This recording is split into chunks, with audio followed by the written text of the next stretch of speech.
The city streets were wet with rain, reflecting the neon lights like shattered glass. Jordan and Ava walked side by side, hands barely brushing, but enough to feel the warmth. There was a quiet in the air, a calm that felt almost alien to Jordan, who had spent years drowning in the chaos of his own thoughts. Today was different. Today he had looked his past in the face, his mother, his childhood, the silent wounds no one had ever named, and he had survived. More than survived, he had felt something he hadn't in decades, connection. He thought about Marcus, who had reminded him that healing was messy, uneven, and non-linear. He thought about Ava, whose presence had been a steady anchor, never forcing, never judging. He thought about his mother, who had finally acknowledged the boy he once was, and somehow that acknowledgment, fragile and imperfect, had begun to mend him. And yet Jordan knew this wasn't the end. It would never be. Healing wasn't a destination. It was a daily act of courage, of showing up for oneself, of letting others in without fear. But he felt ready. For the first time in a long time, he felt ready to live in the light rather than hide in the shadows. They reached the small park where Jordan had spent so many lonely hours as a child, the swings creaking softly in the rain.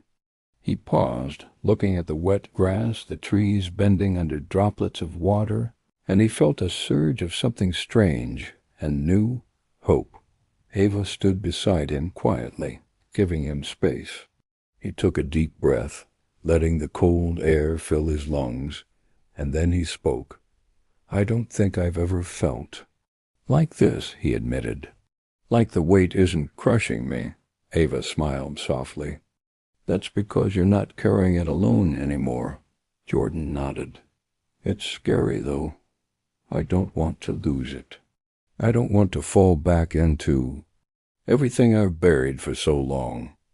"You won't," she said. "Not if you keep facing it. Not if you keep letting people in.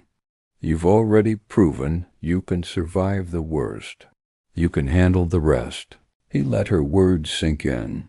He thought about the years of silent suffering, the nights of tears that no one heard, the invisible battles fought alone. And yet here was still standing, still breathing, still capable of connection. "Do you think I can really be whole?" he asked, voice barely above a whisper. Ava reached for his hand, holding it firmly. "Whole doesn't mean perfect, Jordan. Whole means you accept your pain, your mistakes, your scars, and still keep moving forward. You're already there, you're just learning to live in it." Jordan squeezed her hand back, feeling the truth in her words. He had spent so long running from the pain no one talked about, trying to pretend it didn't shape him, trying to survive without being truly seen. But now he realized the pain had been a part of him, yes, but it didn't have to define him, not anymore. He looked up at the sky. The rain had stopped, leaving the world washed and quiet, shimmering under a fragile dawn. Jordan felt something stir deep inside him, a spark of courage, of clarity, of self-compassion. "I think I'm ready to try," he said finally. "Really try." Ava leaned against him, her head on his shoulder. "That's all it takes. One day at a time." They sat on the edge of the swing set, watching the park slowly come alive as the first morning walkers appeared, the city stretching awake around them. Jordan closed his eyes, listening to the faint sounds of life, of laughter, of movement, and he felt a weight lift from his chest.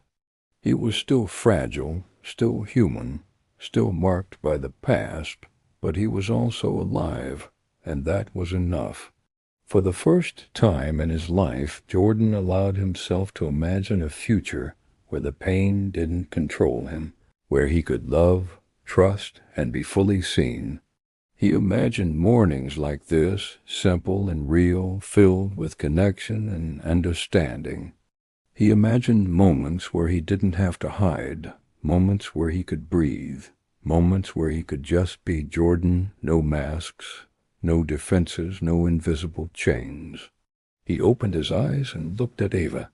"Thank you," he said, voice steady, "for not letting me face it alone."